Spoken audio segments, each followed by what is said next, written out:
कौन है ये दृष्टिकोण से समाज को मजबूत करने के लिए? देखिए, इशू आजकल क्या हो रहा है कि लोग अपने जड़ों से कट गए हैं। पहले मामा चाचा मौसा और गांव के बाबा दादा भी ब्याह करवा देते थे। अब उन लोगों से किसी का परिचय ही नहीं रह गया। लोग बाहर रह रहे हैं, मामा चाचा का तो नंबर ही किसी के पास नहीं है। इसीलिए इन चीज़ों को समझा हम लोगों ने कि शादी में समस्या है, तो यह बीड़ा उठाया हमारे अध्यक्ष एसके सिंह जी ने कि भाई इसको कैसे किया जाए।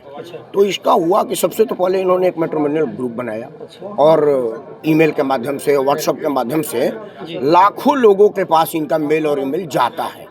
और कई लोग शादी किए हमारे माध्यमों से।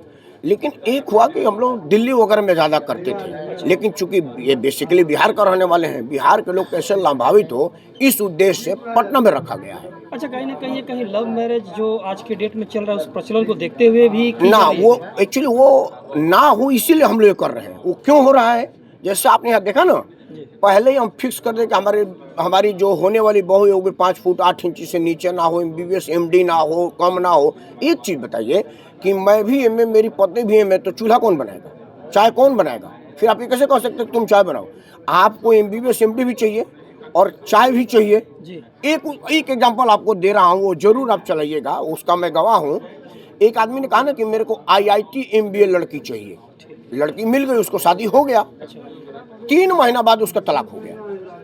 कारण क्या हुआ? मैं गया तो कह के देखिए ना, हम भी बहुत हैं, तनिक कभी किसी परिवार की इज्जत नहीं करके। मैं बोला क्या हुआ? आते हैं तो चाय नहीं बनाते हैं। मैं बोला आपका बेटा बनाता है? नहीं जी, तो बेटा है। हम तो IIT, वो भी IIT, भी तो बेटा और बेटी कहाँ से? आप बहू नहीं मांगी है, आप IITN मांगी है।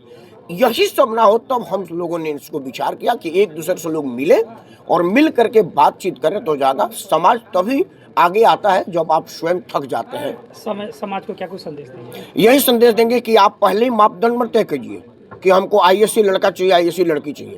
संस्कारी लड़का और लड़की खोजिएगा तो वो आगे चल करके IAS हो जाएगा। जैसे दर्शक है ना कि मैट्रिक फेल आई थी और MD बनकर चली गई। तो आपके यहाँ भी पढ़ सकते हैं। आपके यहाँ भी दहेज प्रथा रहेगा? नहीं, देखिए, हम तो कहते हैं कि दहेज ले लीजिएगा, तो फिर आप कैसे बिक गए तो किस बात का?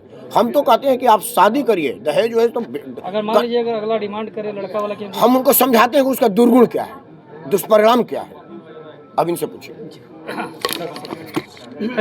तो राजपूत समाज में जो एक भावना भर गई है, एक दूसरे से लोग दूर होते चले जा रहे हैं, एक दूसरे को स्वीकार नहीं कर पा रहे हैं। तो इससे तो दूरत्व तो बढ़ ही रहा है। आज आवश्यकता इस बात की है कि राजपूत समुदाय आज कहाँ खड़ा है, ये पहले अपने आप को देखे। आज हम किस परिस्थिति में हैं? पहले तो ऐसा नहीं होता था। हमारे जितने भी क्षत्रिय थे, हम सब एक थे, मिलजुल करके रहते थे। धीरे धीरे जब हमें जातियों में बांटा गया, जातियों में फिर उपजातियों में बांटा गया, तो हमें बांट करके कुछ लोगों ने राजनीतिक स्वार्थ के लिए अलग किया, अपने स्वार्थ के लिए अलग किया, भाई भाई से लड़वाया। आज भी वही हो रहा है। सवर्ण, पिछड़ा, अगड़ा, दलित, महादलित, ये क्या है? हम तो सब एक है। आप इतिहास उठाकर देखिए, क्षत्रिय कभी भी किसी का बुराई नहीं किया है, अलग नहीं किया है। मुझे एक भी एग्जाम्पल ला करके उदाहरण दे दीजिए कि किसी राजपूत ने या किसी क्षत्रिय ने किसी दूसरे जाति के लोगों का बहुत ही बुरा हाल किया हो।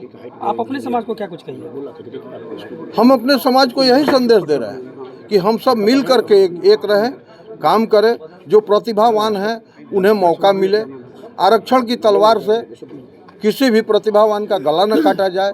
हमारे देश में प्रतिभा रहेगी तभी हमारा देश विकसित होगा और हम आगे बढ़ेंगे। परिचय सर, परिचय। मैं नंदजी सिंह, अखिल भारतीय क्षत्रिय महासभा प्रदेश अध्यक्ष पश्चिम बंगाल, कलकत्ता से हूँ और जिले का रहने वाला हूँ। कलकत्ता मेरा कर्मभूमि है। एक लॉ आपने मानी ऑर्गेनाइजेशन है। इंडिया में इतना बड़ा नेटवर्क किसी भी राजपूत संस्था का नहीं है, जितना बड़ा किसी और संस्था का नहीं है जितना बड़ा राजपूत एकता मिशन का है। और मैं आपको बताना चाहूँगा कि इस तरह के कार्यक्रम हम लोग दिल्ली NCR में करते रहे हैं। बहुत फ़ायदा होता है, लोग आपस में एक दूसरे से मिलते हैं, एक मौका मिलता है शादी ब्याह करने का, आपस में एक दूसरे को समझने का। तो इसी को देखते हुए हम लोगों ने दिल्ली में पटना में एक कार्यक्रम करने का की तैयारी की थी और बड़ा ही मतलब सक्सेसफुल कार्यक्रम रहा है। काफ़ी लोगों ने इसकी सराहना की है और आशा है कि ये जो डाटा बैंक निकल करके हमारे पास आया है, जिसको स्मारक अमेरिका में भी छापा गया है, जो सॉफ्ट कॉपी भी हमारे पास आएगा, जिसको लाखों लोगों तक भेजा जाएगा। निश्चित रूप से इस डाटा से लाखों लोगों को जो लोग यहाँ इस मंच पे आए और जो आपके समाज के और बाकी लोग जो आज नहीं आ पाए, उनको क्या कुछ संदेश दें? जो लोग रजिस्ट्रेशन, कई ऐसे लोग हैं जो अलग अलग शहरों में रहे हैं, उन्होंने रजिस्ट्रेशन कराया है, आ नहीं पाए हैं, लेकिन उन लोगों तक ये डाटा जाएगा, ये स्मारिका उन तक भेजा जाएगा, सॉफ्ट कॉपी उन तक जाएगी, लड़के लड़कियों के सारे डिटेल उन तक पहुंचेंगे और लोग आपस में एक दूसरे से बात करके शादी तय कराएंगे। ये बड़ा ही उपयोगी सिद्ध होगा। बहुत बहुत आभार आप लोगों का। परिचय सर। मेरा नाम SK सिंह है। राजपूत एकता मिशन हमारी ऑर्गेनाइजेशन है। I am founder president of this organisation and basically हम बिहार